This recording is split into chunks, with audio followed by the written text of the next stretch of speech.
محترمو مسلمانانو ورونو، تاسو و دا یوه خبره ته لږ غور و فکر ووئ. زموږ ستاسو خوږ امام حضرت امام ابو حنیفه رحمه الله فرمایلی، هغه فرمایي چې د خپل ځانونو دپاره د ګناهونو انبار، د خپل وارثانو دپاره مال مه جمع کوئ.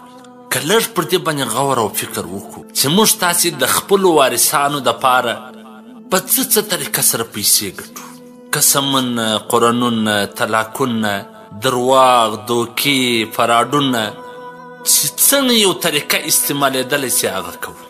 خپل ځان د ګناهونو په انبار سره داسې لوټ کړو، اخر مړه سو، مال ټول وارثانو ته جمع پاته سي. هغه بیا پکې عشق و تماشې کوي، عیش و عشرت کوي، له و لعب کوي، دا خپل مړ مور و پلار یې بیا په یاد هم نه وي. څومره غټ تاوان او نقصان دې وکړي.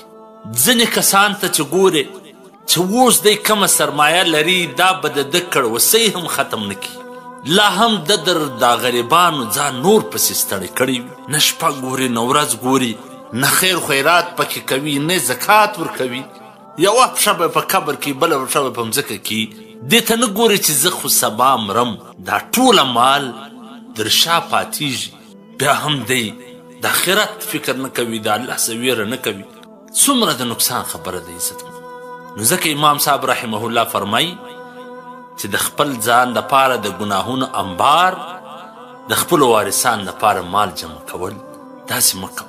مال وګټه، کاروبار وکړه، تجارت وکړه، پیسې ګټل عیب نه دی، لیکن په داسې طریقه چې ځان ته د ګناهونو انبار ولګې، د وارثانو دپاره د مال د جمع کېدلو دپاره.